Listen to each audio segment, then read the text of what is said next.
Assalamualaikum warahmatullahi wabarakatuh. Kembali lagi dengan kami pada pembahasan soal biologi. Di soal kali ini, pertanyaannya adalah tumbuhan golongan C4 yang akan tetap tumbuh pada kondisi lingkungan panas dan kering. Di antaranya, penggolongan tanaman dari tanaman C3, kemudian C4 juga CAM atau CAM. Nah, sebetulnya konsep dasarnya ini adalah ini terjadinya proses reaksi gelapnya ya. Jadi yang membedakan antara tanaman C3, C4 dan CAM ini adalah di reaksi gelapnya gitu ya, bukan di reaksi terangnya. Dari apanya? Dari jumlah karbonnya. Jadi yang membedakan antara C3, C4 dan CAM ini ke senyawa yang dihasilkan dari proses fiksasi. Ya. Kita nggak membahas ini di soal ini ya, tidak membahas secara detail tentang senyawa yang dihasilkan ini karena pertanyaannya bukan ke arah sana gitu ya. Sebetulnya nanti ada yang membedakan lagi gitu ya. Ada senyawa yang mengikatnya, senyawa yang memfiksasi karbon dioksida. Kita spill dulu gitu ya.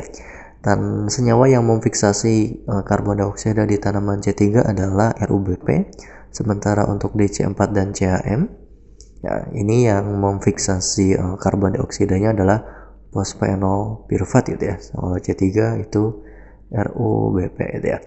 Nah, lebih ke contohnya ya, tanaman C3 ini tanaman-tanaman yang mungkin kita sering temui di lingkungan sekitar kita gitu, seperti jenis tanaman-tanaman seperti padi gitu ya, kemudian kacang-kacangan ya, polong-polongan gitu. Untuk tanaman C4 ini tanaman yang bisa hidup di lingkungan yang agak kering seperti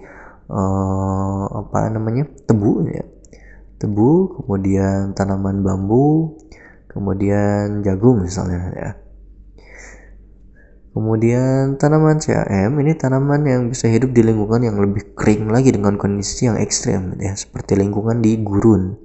Contoh tanamannya misalnya nanas ya, kemudian kaktus ya. Oke, ini jadi tanaman C4 itu bisa hidup di lingkungan dengan kondisi yang panas dan juga kering. Contohnya tebu, jagung, rumput, nanas, padi, kedelai, gandum, padi, nanas, kaktus, nanas, kedelai, jagung, kaktus, kedelai ya. Kalau yang A ini tebu, jagung, tapi rumput juga ya, beberapa jenis rumput itu juga ada yang bisa hidup di kondisi yang agak kering ya. Nanas, padi, nanas bukan, ini CAM, padi itu juga C3, kedelai, kacang-kacangan itu juga C3. Yang C gandum, ya gandum di lingkungan yang lebih agak panas ya. Padi C3, nanas CAM ya, kaktus bukan, nanas bukan, kedelai juga bukan ya. Jagung betul ya, kaktusnya salah, kedelai juga salah. Jadi jawaban yang tepat adalah yang A ya, tebu, jagung dan rumput ya. Demikian yang bisa kita bahas di soal kali ini, semoga bermanfaat. Wassalamualaikum warahmatullahi wabarakatuh.